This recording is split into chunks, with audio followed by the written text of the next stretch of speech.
Thank you, John. That's quite an introduction, wow. But I also just want to take a moment and embarrass John. He had this little idea 15 years ago about bringing together Jesuit-educated alumni and friends to a faith-based luncheon a few times a year. And it has borne tremendous fruit, now 15 years. Our Cleveland Loyola Club has led the way for similar clubs across the country. And I just want to take a moment and honor John's leadership and his commitment to this really grassroots organization. And we in Cleveland and John across the country have been beneficiaries of your wisdom and your vision. Thank you.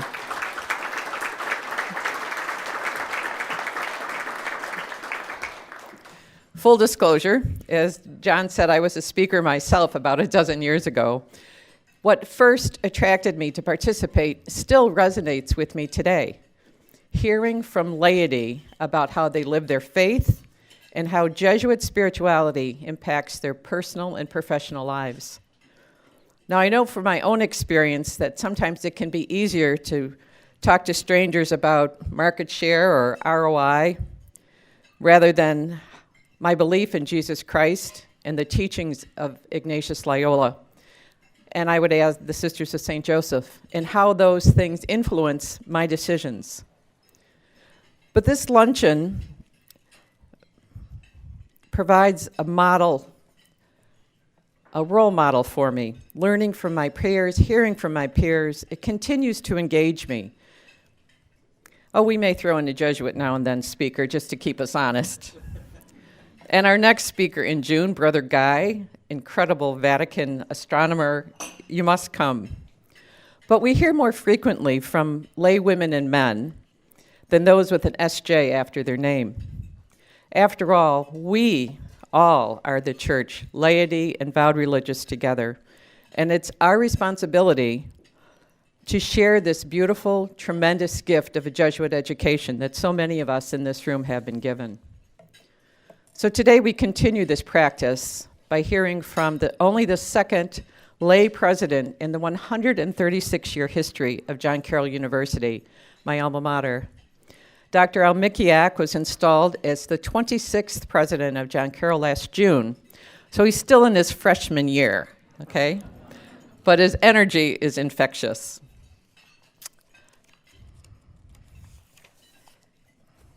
After serving at universities in Calgary and Nova Scotia and Duquesne University in Pittsburgh, I am delighted that Al found his way back home to Cleveland. His 28 years of teaching, research, and academic leadership have prepared him very well for this new role. After leading John Carroll's Boulder School of Business as dean, he has hit the ground running. Whether it's helping on move-in day on campus, collaborating with faculty and staff to launch exciting new programs like nursing. He's been traveling to meet alumni and prospective students. Al seems to be everywhere. He's frequently seen on campus with students, which I also know from experience is the best part of the job.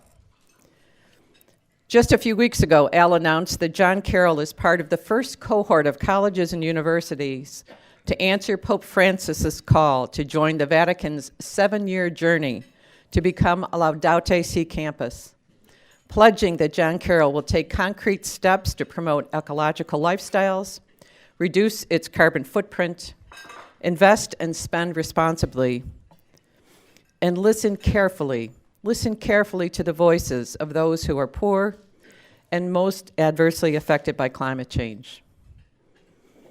Al knows what it means to be a Jesuit educator, to find God in all things, to be a man for others. I'm eager to hear about this daring approach to the next 500 years of Jesuit education.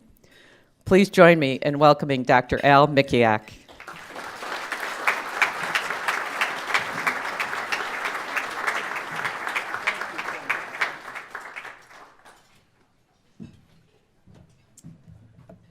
So good afternoon, everyone. So special shout out to all my colleagues in the LSC conference room. This is the first I've, had a watch party in my in my honor. So I'd like to thank Mary Ann and all of you. She's obviously very familiar to many of you. So I won't tell you all the great work she has done in her professional career and her career as a leader in Catholic education. But I will tell you, as an alumnus of John Carroll, she was one of the first graduating class that included women from John Carroll.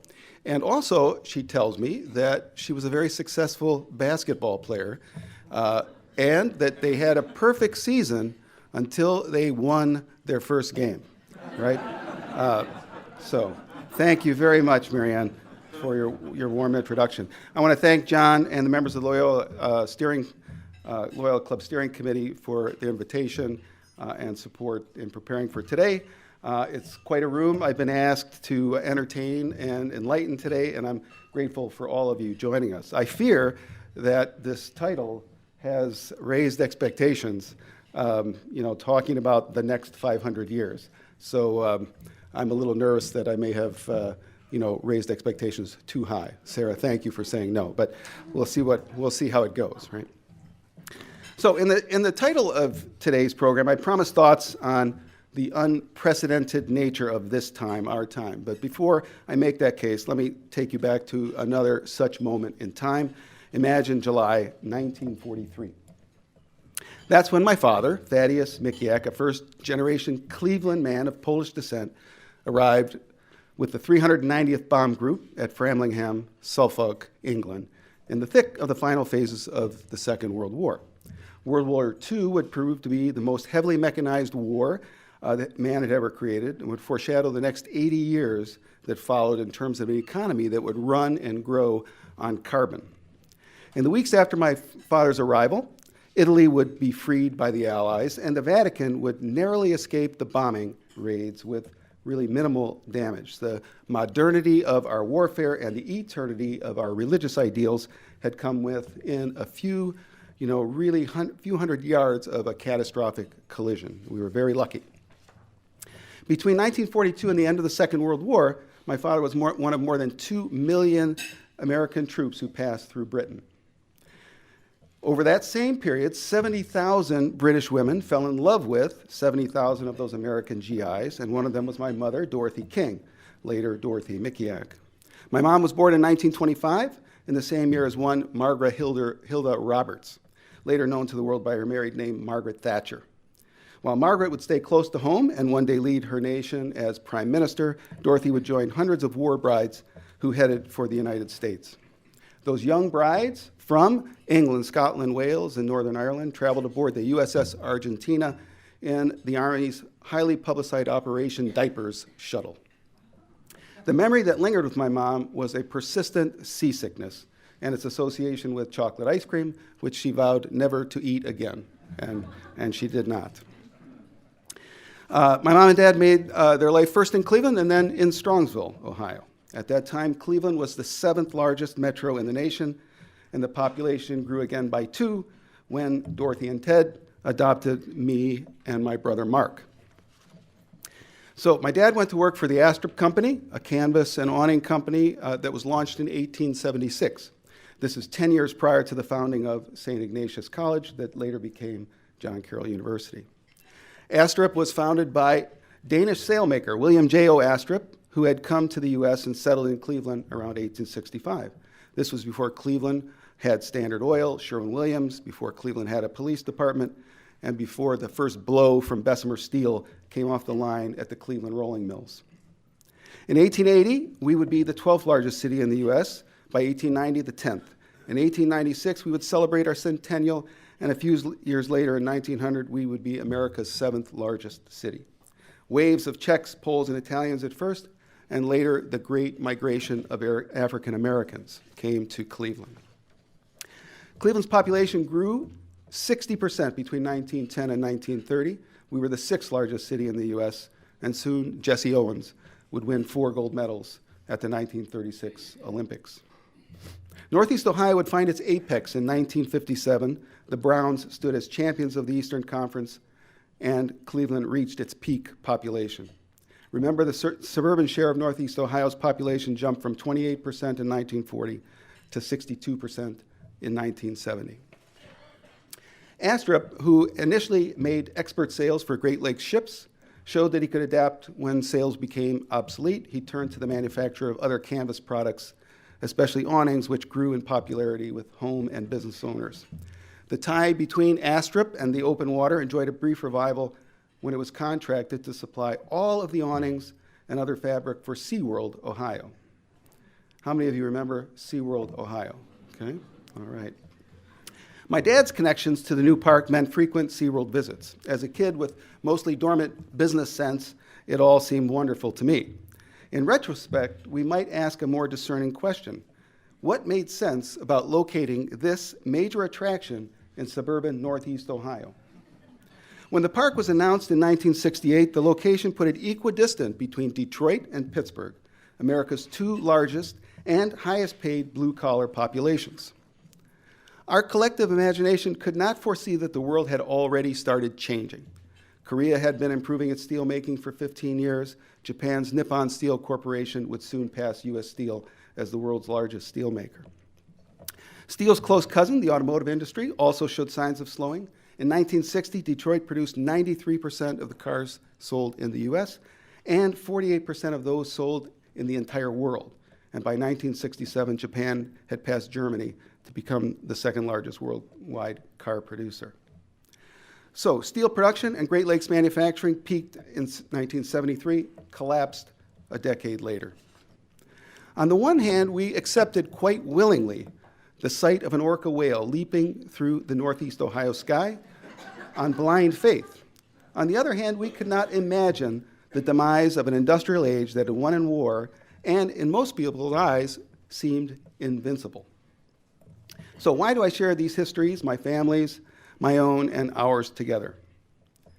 As president of John Carroll University, a school that relies heavily on recruiting students from across the Great Lakes, from Chicago to Pittsburgh, I will tell you that the aftershocks from those events in the 1970s still resonate. As we look ahead to what higher education analysts call the demographic cliff, no area of the country faces steeper decline in the number of traditional-age college-going students. Still, I believe there's good news. While there have been many limitations on a place like how SeaWorld could adapt and thrive, the same is not true for colleges and universities. I believe that is especially true of John Carroll, given the strength and depth of our roots as a Jesuit institution. Let me attempt to connect a little bit more of my personal story, the story of Jesuit courage and innovation, and the story of change that we will write together. My wife, Ann, and I met in college, and we made our first higher education career move when I was offered a faculty position in Calgary, Alberta. The Jesuits had, of course, preceded me in Canada by nearly 400 years. They came as linguists, explorers, and ethnographers. They learned Aboriginal languages and customs, developed dictionaries and grammars, translated and preserved much of the First Nation history and traditions in their documents. During the period of papal suppression, from 1773 to 1814, there is no time in your future you will ever hear the word papal suppression twice in the period of an hour, right? But this is one of them. The Society of Jesus found safe harbor under the leadership of Bishop of Quebec, Jean-Olivier Briand, who refused to put the papal order into effect. The Jesuits kept their name and religious habit in Quebec and retained possession of their property. Jesuits founded some of their first North American universities in Canada, teaching in both French and English. Some of you might recall in my installation remarks in the fall, I referenced Ignatius of Loyola and his early supporters and the education legacy that they had created and that we now hold in trust. I said at the time, consider, if you will, the early Jesuits of the 16th century who, during the age of discovery, sought new, more effective ways to educate young people for an ever-expanding world. Their desire to give glory to God in all things and to help prepare people for an unknown future led them to establish a new international educational style, humanistic education that brought faith into dialogue with culture. In less than 2 centuries, they had established a network of some 800 educational institutions throughout the world, expressing their belief that every future should have a future, and that future should begin with knowledge for the good of the world. I then asked the question, which I will repeat today. Can we approach our times and our role with the same patient deliberation and innovation modeled by those early Jesuits? Can we too imagine a better future? I can tell you with confidence that reimagining of futures is underway at John Carroll University. In my more than 30 years as a professor and dean, I was certainly acutely aware of my responsibilities to guide and educate young people. Even with that grounding, I know something changes when you're asked to lead a Jesuit institution from the front. So one of the resources that I've drawn on during these recent months have been the 4 apostolic preferences, which I will refer to as the Jesuit priorities. It's a little simpler for me, Father Olenowskis. Okay. So they are showing the way to God, walking with the excluded, journeying with youth, and caring for our common home. So let's explore the first priority, showing the way to God. I think we have all encountered something of what it means to discern how to live better with greater spiritual discernment day by day through this pandemic, right? It's been a challenge for everyone. When I talk to our students and recent graduates, I find that they are doing the hard work despite the cross currents, discovering their true vocations, reconciling the changes of our outer world, the economic and social, with the goal of finding purpose and meaning in their inner world, and keeping faith. We need everyone's support to continue to grow in our ability as a spiritual community to support young people in this process, both those who come from Catholic and Jesuit backgrounds and high schools, and those who come to John Carroll from other faiths and diverse backgrounds. Recent gifts toward our Jack, Joseph, and Morton Mandel Chair in Jewish Studies allow John Carroll to become a center for interreligious engagement around the 3 great Abrahamic traditions, Judaism, Christianity, and Islam.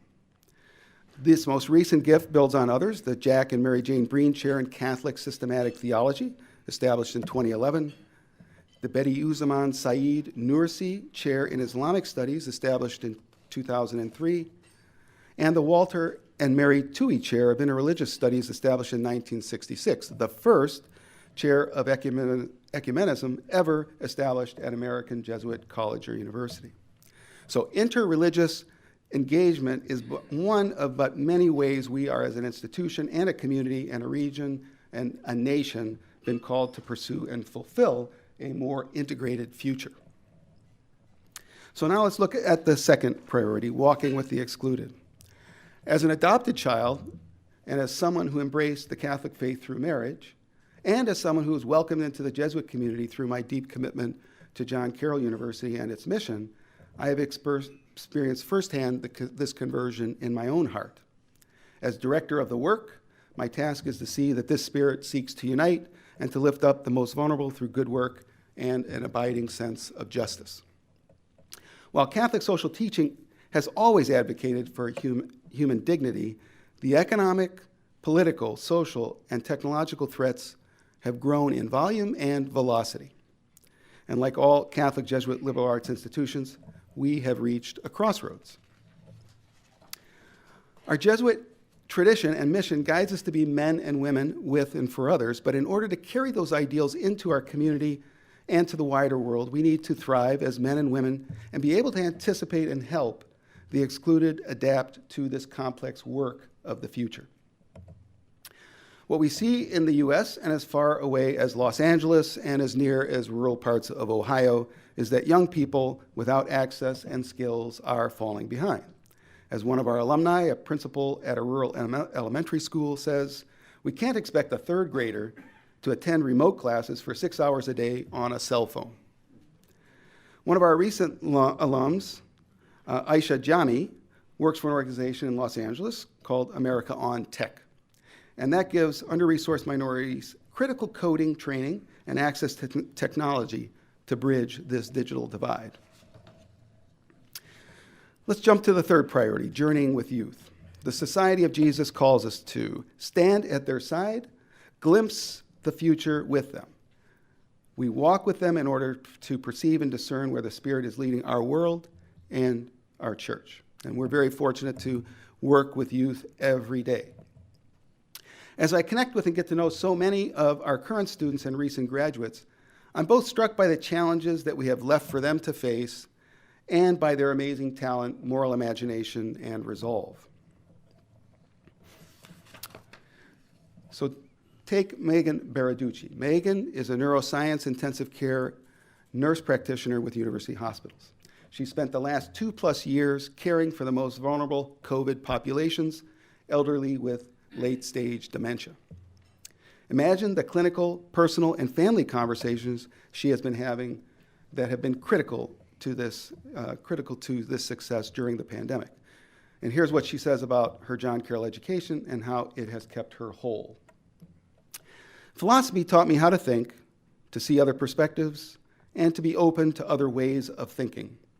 I use that critical thinking on a regular basis as an ICU nurse practitioner, taking in critical information, weeding through facts quickly, and finding solutions to problems in order to help save lives. It also helped me in dealing with patients and their families, reading situations and responses in order to better relate to them and guide them through making difficult decisions about the care we provide and the quality of life their loved ones may have remaining. As we embark on an ambitious agenda to launch a formal nursing program, we look to alumni like Megan as a reminder that our call as a Jesuit institution is not simply to help fill a nursing shortage, but to give this generation of nursing students a set of internal resources and eternal values that will steady them and better serve their patients. The final priority, caring for our common home.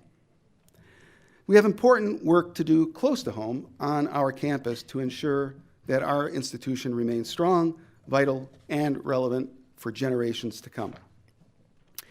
And we have an eager generation of young people seeking the training, insights, and experience required to put our common home, this planet Earth, on a more sustainable path. Nathaniel Hayden is a JCU grad, a Fulbright scholar, and a PhD in plant pathology at The Ohio State University. He's founder of Levo, a nonprofit that works in places like Haiti to bring grassroots food security. And Nathan states his life work very simply: I am passionate about applying biology to promote social justice and feed a planet of 10 billion people. So young alumni like Megan, Aisha, and Nate epitomize how nonlinear our work as educators can and must be. In his book, The Fuzzy and the Techie, Why the Liberal Arts Will Rule the Digital World, author Scott Hartley writes about what it takes to raise and inspire world-ready graduates built to withstand the disruption and thrive in this work of the future.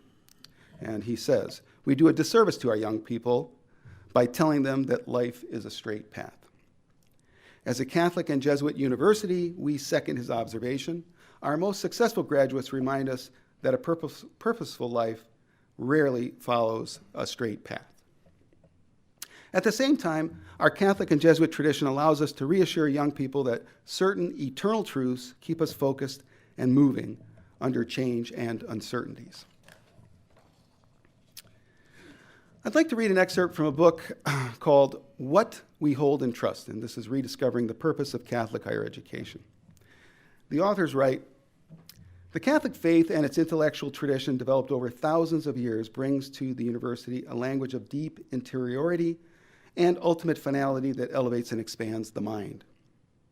Faith brings to the university a formation of the soul that addresses aspects of life important for every young person, such as the search for meaning and the need for rich inner life, from which to confront one's nobility and failings, the discernment of one's vocation, and the contribution to the common good. Jesuit institutions are not most colleges, and we do not seek to enroll most prospects. We're not selling vocational degrees, but we're also not trying to escape from the harder complexities and realities of the world and retreat with a good classic text. We live at the applied edge of a broad core of learning and at the intersection of faith and reason. By linking knowledge to judgment and judgment to Christ-minded action across rapidly changing professions, John Carroll University and other institutions have moved to take liberal education out of the ivory tower and into the future work of the world, determined to create a more just and sustainable world. Let me offer one example. So we don't offer courses like History 307, History of the Popes, so that students can one day enjoy a tour of the Vatican. We teach such courses marked by a real breadth of study and deep critical thinking because firms such as Deloitte, McKinsey, and employers such as Goodyear and Sherwin-Williams tell us that too many recent graduates report for work unsure of how leadership dynamics impact individual and company performance. We teach core material and embrace the constructive tensions between faith and reason so that whatever path our students take, education, media, law, health, or engineering, they will not be confused or overwhelmed by an increasingly complex world. So as I look at both our considerable needs and demands and a breathtaking opportunity, I'm reminded of my father and his path to a college degree after the war. The GI Bill recognized that the future would require a new set of ambitions and abilities. Many have written about the opportunity it created for my father and 12 million other retired and active duty service women and men like him fundamentally changed the course of human history and created the modern knowledge economy. The GI Bill produced 22,000 dentists, 67,000 doctors, 91,000 scientists, 238,000 teachers, and 450,000 engineers, as well as 3 Supreme Court justices, 3 presidents, and 14 Nobel Prize winners. A 1988 congressional report estimated that for every dollar spent, the GI Bill returned $7 to the U.S. economy. Today, it will require a more collaborative model to achieve such a return on investment. Our students recognize that in order to claim the catalytic difference that an education such as ours can offer, they must network widely, risk failure, and find in their academic leaders a model of intellectual curiosity, professional leadership, and spiritual resiliency.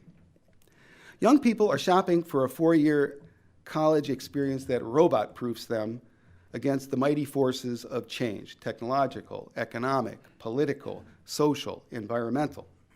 They are also seeking that formation of the soul, the rich inner life, and the bonds of friendship from which to discern their future path. So we know that our region's economic future will require a new, more varied, and more culturally diverse ideas, investments, and talents. If we miss this opportunity, it will be to the detriment of not just the fortunate few who attend college, but to our entire democratic experiment. It's our time to show that a Jesuit education has not persisted for 500 years without the ability to shape and adapt to a changing world. This adaptation will ask my generation to follow the lead that our students have offered, an inherent optimism that learning matters, and a deep faith that we can sustain ourselves on a new, less narrow, and more generative shore of existence. Thank you all very much.